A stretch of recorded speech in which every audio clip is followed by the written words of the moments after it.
Message వినడానికి పోతున్నాము తండ్రి. మాతో మాట్లాడమని ప్రభు యేసును నమ్ముతండ్రి. గట్టిగా చెప్తాం ఆమేన్. మీరు ఆమేన్ చెప్తేనే వింటున్నారని అర్థం. దేవునికి స్తోత్రం. కొద్ది నిమిషము ప్రభు వల్ల ఇది విధావిధిగా అవుతుంది.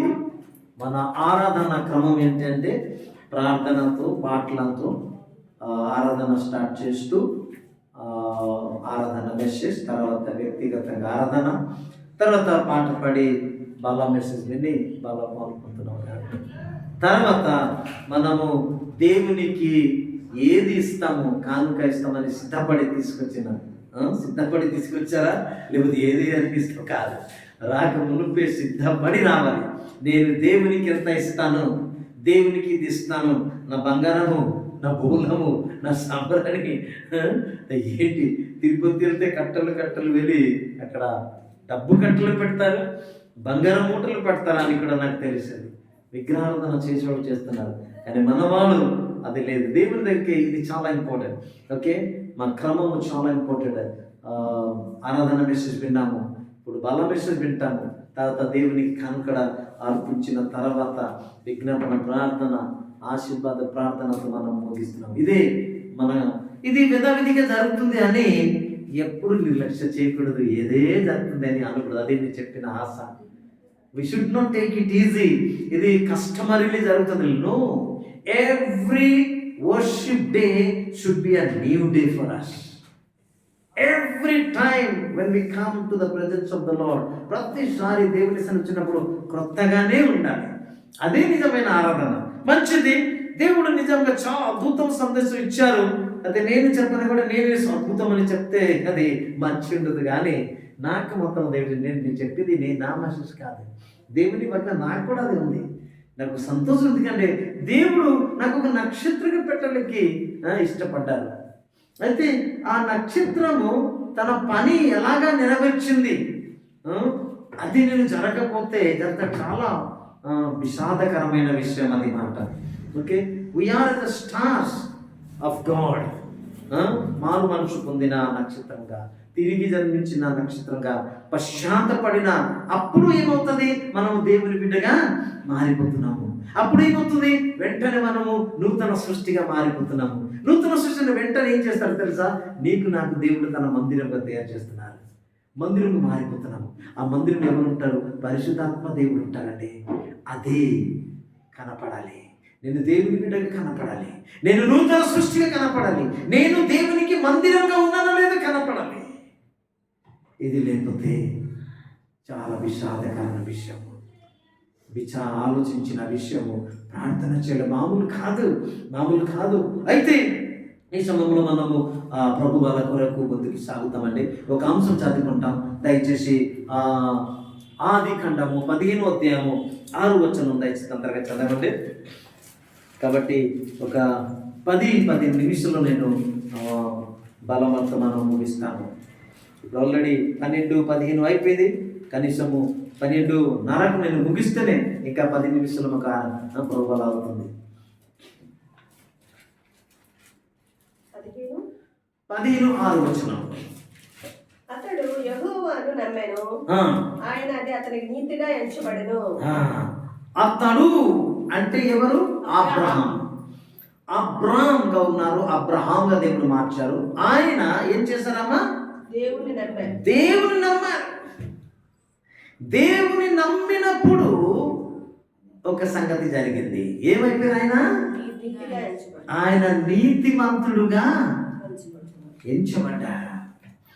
ఆయనకున్న విధేయతను బట్టి, ఆయనకున్న తలంతును బట్టి, ఆయనకున్న ధనమును బట్టి, ఆయనకున్న మంచి జీవితను బట్టి ఆయన ఒక నీతిమంతుడుగా ఎంచబడలేదు.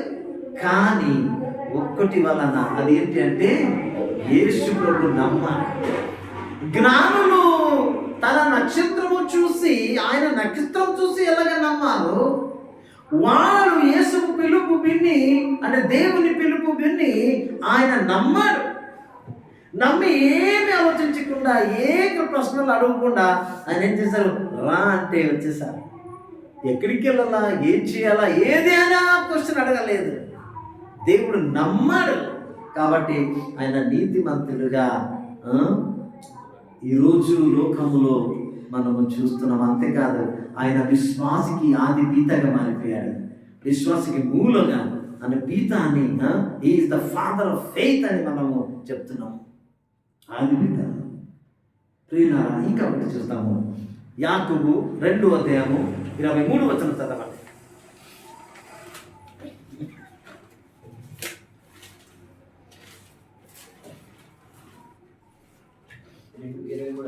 ఆ 23 యాకోబు 2:23.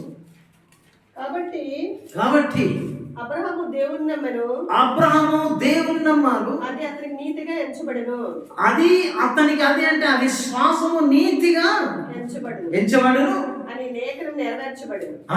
మరియు దేవుని స్నేహితుడని అతనికి పేరు. మరి దేవుని స్నేహితుడు. నాకు ఇంకొక తెలుగు బైబిల్ యాప్ నేను డౌన్లోడ్ చేశాడు. దానిలో సింపుల్గా రాశారు, చాలా నాకు సంతోషం కలుగుతుంది. అది ఏంటి అంటే నేను జస్ట్ చదువుకుంటాను. నా చదువులో కొద్దిగా విచిత్రంగా ఉంటుంది, తప్పులు ఉంటాయి, క్షమించండి. ఏదైనానమ్మా యాకోబు కదా, యాకోబు 2:23 అది ఏం రాస్తుందంటే, ఈ లేఖనము నెరవేరింది కూడా, అబ్రహాము దేవుని మీద నమ్మకం ఉంచాడు, ఆ నమ్మకమే అతనికి నిర్దోషత్వంగా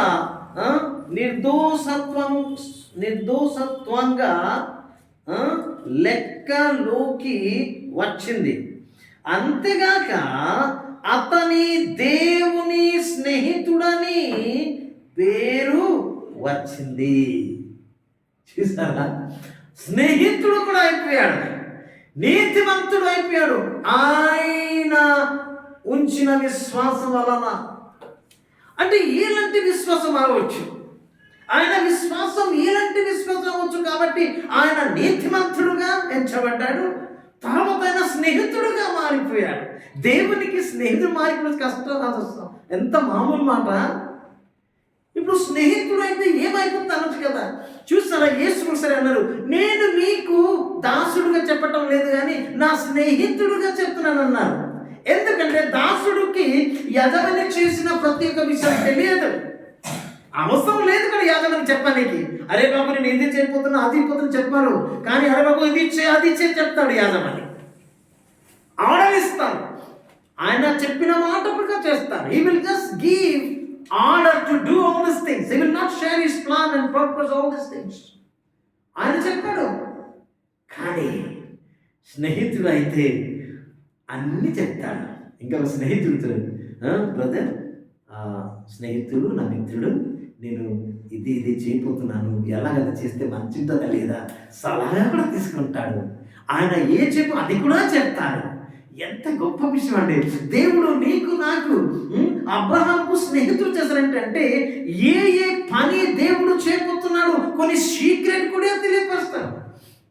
బహుశా అన్నీ తెలియపరచకపోవచ్చు, కానీ గూఢమైన సీక్రెట్ రహస్యంగా చేయకపోయిన ఒక విషయం కూడా ఆయన తెలియపరుస్తారు. ఉదాహరణకు సోదమ గుమరుకి నాశనం చేయడానికి దేవుడు ఆల్రెడీ ప్రణాళికలు పెట్టారు.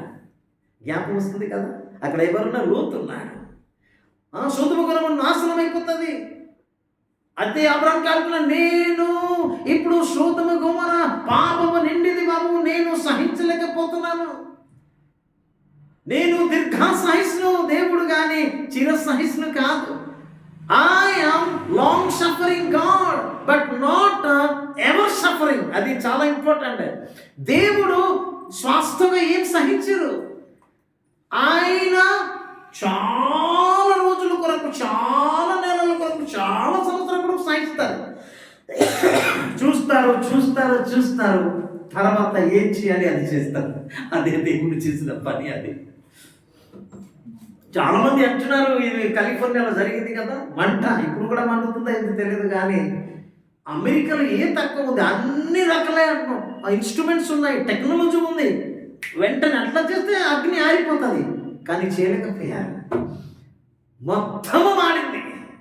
అయితే దేవుడు ప్రేమమయుడు కదా, దయామయుడు కదా, ఎందుకు ఎంత భయంకర నాశనం తీసుకొచ్చారు, ఎందుకు నష్టం కలిగింది అని కొంతమంది ఒక స్పీకర్ మాట్లాడుతున్నారు. చాలా పాస్టర్లు సేవకులు చెప్తున్నారు, దేవుడు ఉగ్రత వచ్చింది, ఉగ్రతను మొత్తం నాశనం అయిపోయి అంటున్నారు. అది తప్పుడు బోధ అన్నారు. అది తప్పుడు బోధ ఎలా ఉంటుంది? దేవుడు ఉగ్రత ఉంది, తప్పనిసరిగా ఉంది. ఆయన నాశనం చేయడానికి చూడరు, కానీ ఆయన ఉగ్రత చూపిస్తారు. ఎందుకంటే ఒకవేళ తిరిగి వస్తారేమో అని. అదే అర్థం చేసుకున్నాం మనము. ఖలీఫాలో జరిగిందిగా ఒక పెద్ద గ్లోబల్ లీడర్ అని ఒక మీటింగ్ పెట్టారు. పెట్టిన తర్వాత అందరూ అక్కడ అన్ని సినిమా స్టార్స్ ఉన్నారు, హీరోయిన్స్, తర్వాత పెద్ద బిజినెస్ మ్యాన్, పెద్ద అక్కడ అమెరికాలో చాలా ధనం కూడిన రాష్ట్రం ఏంటంటే కాలిఫోర్నియా. అక్కడ అయితే ఆ మీటింగ్లో అట్లా అవుతుంది అన్నప్పుడు ఇప్పుడు మనము ఒక ఓటు ఇస్తాం. ఏంటి అంటే వీళ్ళు ప్రపంచంలో ఎవరు పెద్ద నాయకుడు, గ్లోబల్ లీడర్ పెట్టావు కదా, పెద్ద నాయకుడు ఎవరు, పెద్దవాడు ఎవరు లోకంలో, అది చూస్తామన్నారు. ఓకే, అయితే మగవాడు, ఆడవాడు, దేవుడు, ఎవరికి ఎంత వస్తుంది, ఎవరు మంచి లీడర్ అన్నప్పుడు అందరూ హీరోయిన్స్ ధనవంతులు అందరికీ 11 పాయింట్ ఇచ్చారన్నమాట. వాళ్ళు లోక నాయకుడు, ప్రస్తుతం వాళ్ళకి అన్ని ఉన్నవాళ్ళు. ఎందుకంటే వాళ్ళు అంటున్నారు, ఇది దేవుడు నాకు ఏం చేయలేదు మా జీవితంలో, మన కృషితో మన టాలెంట్తో మరి అన్ని చేసుకున్నాం అనుకున్నారు. ఓకే, తర్వాత కొన్ని ఆడపిల్లలు, ఎలిజబెత్ ఇంగ్లాండ్లో, మన ఇండియాలో ఇందిరాగాంధీ, మా మదర్ టెరిసా లాంటి ఒక ఆడ మనిషి ఎంతగా చేశారు. వాళ్ళు కూడా ఒక పెద్ద నాయకుడు అని వాళ్ళకి మూడు సంఖ్య ఇచ్చారు, ఓట్లో 3 వచ్చింది. అయితే మన జీవితంలో దేవుడు పని ఏంటి అన్నప్పుడు దేవుడు 0 పెట్టారు. దేవుడు పని 0 మన జీవితంలో. మన కృషి వలన, మన జ్ఞానం వలన, నా ఉన్న అందం వలన నేను హీరోయిన్ అయిపోయాను, ఇవన్నీ చెప్పారు. ఎప్పుడు జనవరి 5కి 6-7లో చిన్న ఒక ఉరుములు ఏదైనా వచ్చింది, లైట్నింగ్ వచ్చి భయంకరమైన గాలి వచ్చి ఏం చేసాం, మొత్తం నాశనం అయిపోయింది. ఒక వ్యక్తి అన్నారు, యూట్యూబ్లో చూసాం కదా, అంటే కొద్దిగా అన్నము ఒక ఫుడ్ పకెట్ కొరకు కూడా రోడ్లో నిలబడని తెలిసింది. ఇదేంటి ఇప్పుడు తెలుసుకో, వాళ్ళకి పైన దేవుడు ఉన్నారు, సృష్టికర్తన దేవుడు. అబ్రహాం తెలుసుకున్నారు, ఆయన ఒక విగ్రహారాధన చేసేవాడు. విగ్రహారాధన చేసిన విగ్రహాలు అమ్మిన కుటుంబం నుంచి వచ్చేవాడు ఆయన. కానీ దేవుడు పిలిచినట్టు తెలుసుకున్నారు ఆయన. ఓకే, మంచిది. 22వ అధ్యాయము ఆదికాండం చదువుకుంటే తెలుసు కదా, ఆయన ముసలితనంలో ఉన్నప్పుడు దేవుడు ఒక కుమారుడు అనుగ్రహించారు. చాలా ప్రేమించేవాడు. 1 నుంచి 3 వరకు చదువుకుంటే చాలా ప్రేమించేవాడు. ఎంతగా ఇప్పుడు చూసాం కదా, ఒకే ఒక కూతురు వచ్చి ఆయన తట్టుకోలేకపోతున్నాడు. నా పాప చిన్నగా ఉంటే, ఎక్కడికి వెళ్తే, ఎదిగి చేస్తే, చిన్న పిల్లప్పుడు డ్రెస్ లేకుండా ఇటు పరిగెత్తే పర్వాలేదు, ఏదైనా ఇటు తరిగితే పర్లేదు, ఎవరి దగ్గరికి వెళ్తారు, మామ వచ్చినా, తాత వచ్చినా, ఎవరు వచ్చినా, బాబాయ్ వచ్చినా పరిగెట్టి వాడు తోడ మీద కూర్చి ఆమె డ్యాన్స్ చేయవచ్చు, ఆడవచ్చు, ఏదైనా చేయవచ్చు, ముద్దు పెట్టవచ్చు, ఏం చేయవచ్చు. అప్పుడు ఏం లేకుండే. కానీ ఇప్పుడు వయసు వచ్చింది, మామ ఉన్నా, బాబాయ్ ఉన్నా, ఎవరైనా అదే రీతిలో ఉండడానికి వీల్లేదు. ఇప్పుడు చాలా జాగ్రత్త పడాలామే అని కన్నీళ్ళు కూర్చుతే ఇప్పుడు నా పాప ఎలాగ కాపాడబడుతుంది. ఆ సమయం వచ్చింది, చాలా స్థితి వచ్చిందని అదే నేను అనుకున్నాను. ఎందుకు కూర్చుందంటే, దేవా నా పాపకి ఎంత భద్రత కావాలి, నా పాపకి ఎంత కాపుదల కావాలి, ఎలాగ తండ్రి నేను డ్యూటీ వెళ్ళిపోతాను, నా భార్య పనిలో ఉంటుంది, నా ఒకే ఒక బిడ్డ, ఎవరి దృష్టి ఎలా ఉంటుంది పాప మీద, ఏమైపోతుందేమో అని ఒక భయము, ఒక విచారము కన్నిటినీ వచ్చింది. ప్రియులారా, దేవుని దగ్గరికి వచ్చినప్పుడు ఎలాగ ఉండాలి మనము? ఇలాంటి విశ్వాసం ఉంది కాబట్టి నీతిమంతుడు ఉన్నాడు. ఒకే ఒక కొడుకు దేవుడు ఇచ్చాడు, చాలా ప్రేమిస్తున్నాడు. దేవుడు అంటున్నాడు, అబ్రహాం నువ్వు చాలా ప్రేమిస్తున్నావు కదా, ఒకే ఒక కొడుకు ఇచ్చాను కదా, నీకు చాలా ఇష్టం కదా, నువ్వు సంతోషంగా నువ్వు భార్య పొందుకుంటున్నారు కదా, అవును అయ్యా, నీకు వందనాలయ్యా, నీకు స్తోత్రం అయ్యా, నాకు ఎంతగా ఈ ముసలి అవస్థలో నాకు మంచి కొడుకు ఇచ్చాడయ్యా. అవును కదా, చాలా సంతోషపడుతున్నావు కదా. అయితే ఏంటి అయ్యా, అయితే అదే కుమారుడు నాకు కావాలి, తీసుకొచ్చి మోరియాలో బలి అర్పణ. ఎంత ఉంటుంది అయ్యా, ఆ సాక్ మామూలు సాక్ ఉండదు కదా, ఎలాగ ఉంటుంది. నువ్వు ఏ దేవుడయ్యా, నీకు అడిగినా నువ్వు వచ్చి ఇస్తామన్నావు. ఆశ లేనప్పుడు నా భార్య మొత్తము పోయింది, ఆమె కన్న స్థితి లేదు, మొత్తం ముసలైపోయింది. నేను అడిగిన ఇచ్చాము, నువ్వు ఇచ్చి మళ్ళీ ఇచ్చమంటే ఎంత ఏ పరిస్థితి. ఇప్పుడు నేనైతే పర్వాలేదు, నా భార్య ఏమంటుంది, మా మామలు ఏమంటారు, నా వంశం ఉంటుంది, నేను ఎంత ఆశపడినప్పుడు ఇది ఏంటి అడిగాడా, క్వశ్చన్ అడిగాడా, ఏం అడగలేదు. చుప్చా ఎగ్జామ్ సైలెన్స్. ఓకే అయ్యా, కానీ ఎవరికి చెప్పని లేదు. జ్ఞానం పొందాడు, జ్ఞానం పొందాడు. ఈ మాట చెప్తే నా పని జరగదు, దేవుని ఇష్టము నెరవేర్చడానికి కుదరదు అని ఎవరికి చెప్పలేదు, భార్య కూడా చెప్పలేదు. కానీ ఒక మాట అంటున్నారు, అమ్మాయి నీకు తెలుసా ఏంటి, దేవుడు నాకు పిలిచారు. ఏమని పిలిచాను, నువ్వు వచ్చి బలి అర్పణ చేయమంటున్నారు. నా కొడుకు కాదు, చూసావా. మరి ముందుగా చెప్పి ఉంటుంది, ఎవరు సారా చెప్పి ఉంటుంది. అయ్యో అప్పుడు నువ్వు ఒక్కడే ఉన్నావు, ముసలి అయిపోయావు, నువ్వు అంటే వెళ్ళి చేసావు కదా, ఏదైనా చేసి వచ్చావు, ఇప్పుడు ఎలాగే ఒకటి వెళ్తావు, నీకు ముద్దుగా కొడుకున్నాడు కదా, కొడుకుని తీసుకెళ్ళు అని చెప్పి ఉంటుంది ఏమో. కానీ అవును అమ్మ, నేను చెప్పి నీకు తీసుకెళ్ళాలా, కానీ నాతో పాటు ఆయనకు చేసినట్టు వెళ్ళాలా అని మనసులో అంటుంది ఏమో. చదవని అక్కర్లేదు. ఆదికాండం 22:1-13 వరకు చదువుకుంటే అక్కడ అద్భుతంగా అబ్రహాము విశ్వాసం గురించి చెప్పబడుతుంది. ఆయనకున్న విశ్వాసం ఇలాంటి విశ్వాసం, అది చెప్పి నేను ముగిస్తున్నాను. తర్వాత ప్రభువులకి వెళ్తామండి. ఆయన తీసుకెళ్ళిపోతున్నాడు, చాలా ప్రేమించిన ఒక కొడుకు వెళ్తున్నాడు. మన కొడుకు అడుగుతున్నారు, అన్నీ ఉన్నాయి, కత్తి ఉంది, కట్టెలు ఉన్నాయి, నొప్పి ఉంది, అది డాడీ ఆ గొర్రెపిల్ల ఎందుకు లేదు అన్నప్పుడు ఎలాగ ఉంటుంది బాధ. నువ్వు కదా రే ఏం చేస్తాను అని అనొచ్చు, కానీ ఏం చెప్పలేదు. దేవుడు ఇస్తామన్నట్టు చూడండి, వెళ్ళిపోయారు. అయితే ఆయన విశ్వాసం ఏమొచ్చింది అమ్మ, ఇక్కడ ఏమొచ్చింది, పరీక్ష వచ్చింది. పరీక్ష వచ్చింది. అదే మళ్ళీ క్వశ్చన్ అడిగారా, అడగకుండా తీసుకెళ్ళిపోయి బెది చేసి కట్టెలు పరిచి ఏమంటా అక్కడ ఆ కొడుకు చేతులు కాళ్ళు కట్టేసి అక్కడ పెట్టేసి అది తీసుకుని, కత్తి తీసుకుని, దేవాని చిత్తం జరుగునుగాక చెప్పినప్పుడు అబ్రహాం వద్దు ఏం చేయొద్దు, నీ విశ్వాసం ఎంతగా ఉంది నా పట్ల నాకు తెలిసింది, నువ్వు ఎంతగా నువ్వు ప్రేమ నాకు తెలిసింది, చేయవద్దు. దాని అర్థం ఏంటంటే దేవుడు ఆయన విశ్వాసకి పరీక్షించినప్పుడు ఆయన ఇష్టపడి వీళ్ళు ఏం చేస్తారు, ఆ పరీక్షకి ఆ విశ్వానికి ఉన్న విశ్వాసకి ఆయన డెమాన్స్ట్రేట్ చేస్తారు, నెరవేర్చారన్నమాట. సో అబ్రాహాము విశ్వాసంకి పరీక్ష ఇచ్చింది, అబ్రాహాము విశ్వాసకి ఆయన విశ్వాసంకి నెరవేర్చారు, రుజుపరిచారు. తర్వాత పరీక్షించినప్పుడు, నెరవేర్చినప్పుడు ఏమైంది, దేవుడు ఆ కొడుకు బదులుగా ఇంకా ఒక గొర్రె పిల్ల ఇచ్చారు. అంటే his faith was rewarded. Abraham's faith was tested. Abraham's faith was demonstrated. And Abraham's faith was rewarded. అందుకు సమాన నీతిమంతులుగా జ్ఞానించబడా ఏంటమ్మా తీర్చబడ్డారు.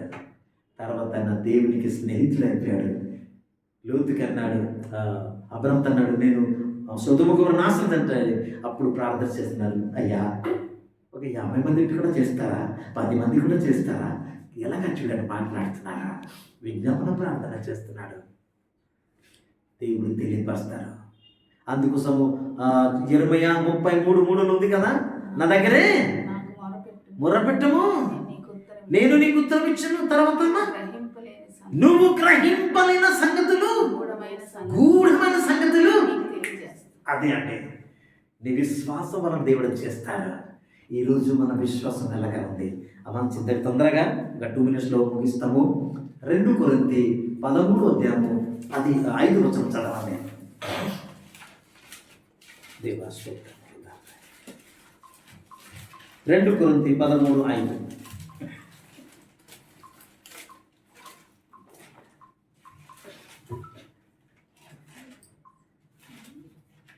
మీరు విశ్వాసం గలవారై ఉన్నారో లేదో మీరే శోధించుకొని చూచుకొనుడి, మిమ్మల్ని మీరే పరీక్షించుకొనుడి. మీరు భ్రష్టులు కాని యెడల యేసుక్రీస్తు మీలో ఉన్నాడని మిమ్మల్ని మీరు గూర్చియే ఎరుగరా. మీ విశ్వాసం ఇప్పుడు ఎలాగా ఉంది? 10 సంవత్సరాల క్రితం విశ్వాసం ఉంచారు, కానీ ఒక సంవత్సరం క్రితం విశ్వాసం ఇచ్చాము. ఇప్పుడు దేవుని ప్రమోదానికి వచ్చాము. మన విశ్వాసం ఏ రీతిలో ఉంది పరీక్షించాలి. ప్రియులారా, నేను జస్ట్ 2-3 విషయాలు చెప్పి నేను ముగిస్తాను.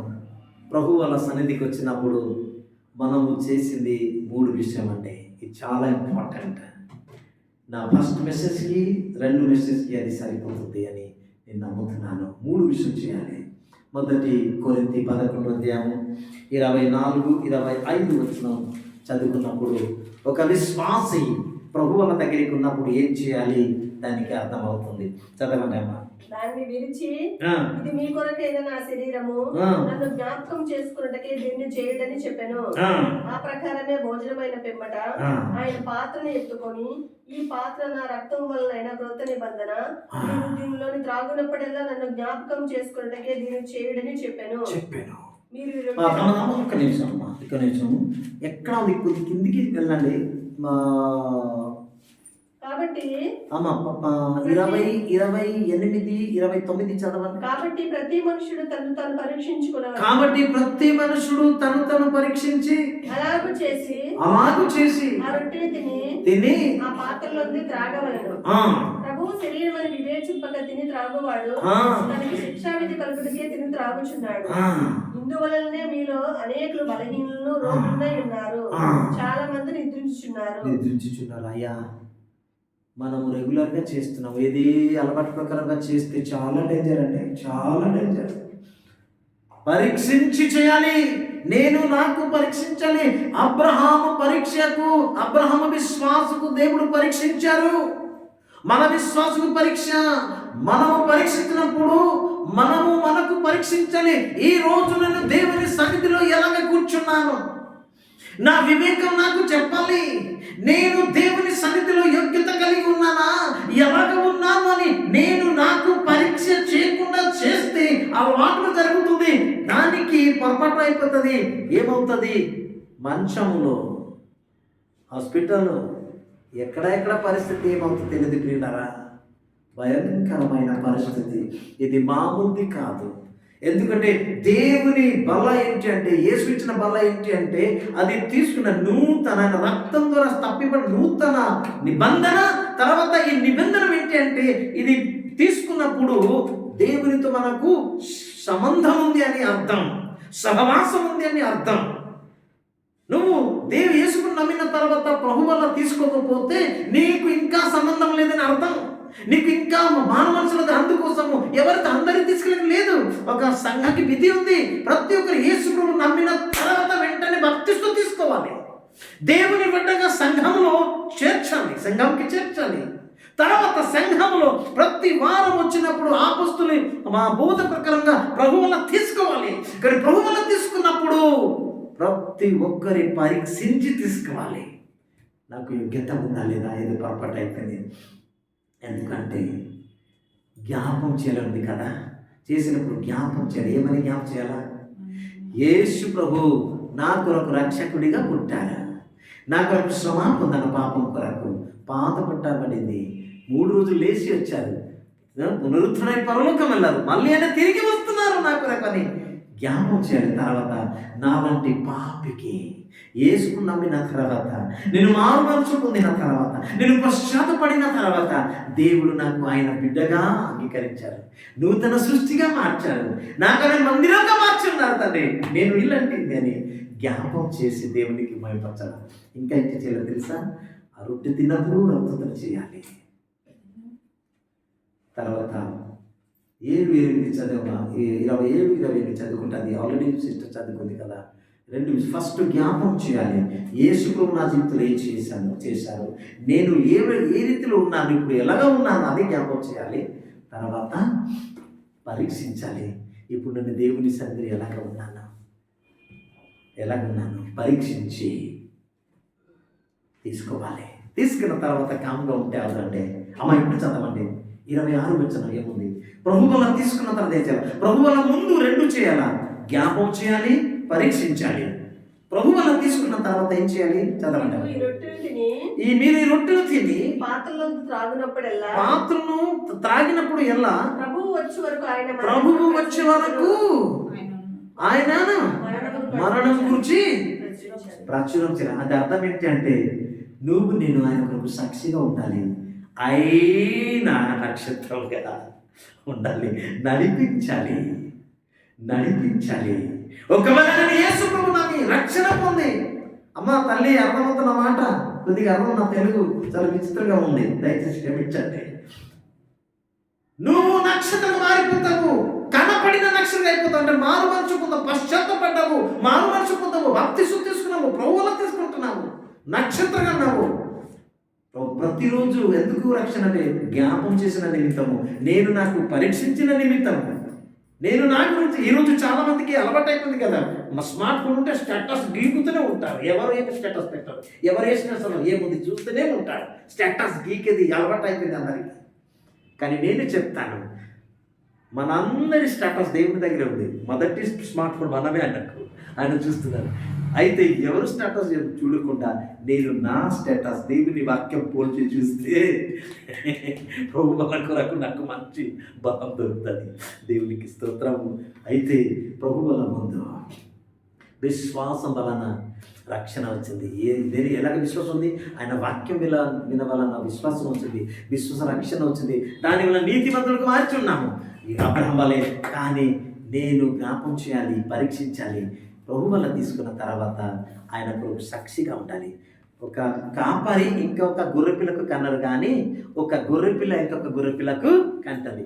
అంటే ఈ కాపరి అక్కడ నిలబడి మీకు మేత ఇస్తారు కదా, కానీ మీ బాధ్యత ఏమిటి అంటే ఆయన కొరకు ప్రభు వల్ల తీసుకున్న తర్వాత నెక్స్ట్ వీక్ నేను ఒక్కడే వెళ్ళను, ఇంకా ఒకరికి తీసుకెళ్ళినట్టు సహాయం చేయాలి. కనీసం ఇంటికాడ ప్రార్థన చేయాలి. ఇప్పుడు బహిరంగ వెళ్ళి వాక్యం లేదు కదా, కనీసం ప్రార్థన చేయాలి, ఎవరు రావాలి. ఈ 2 రూమ్స్ పూర్తయిన తర్వాత కొత్తగా ప్లేస్ ఉంది, చర్చి కట్టబడుతుంది, నిండిపోతుంది. ఇది ఎవరు? ఒక విశ్వాసి ఇంకా ఒక విశ్వాసి తీసుకురావాలని ఈ బాధ్యత తీసుకుంటే, లేకపోతే యోగ్యతతో పాల్పొందినట్లు లేదు. నా మాట అర్థమైందా? నేను భయపడటం లేదు. ఈ తీర్మానం తీసుకుంటాము, ప్రభువులను తీసుకుని జ్ఞాపకం చేస్తాము, పరీక్షిస్తాము.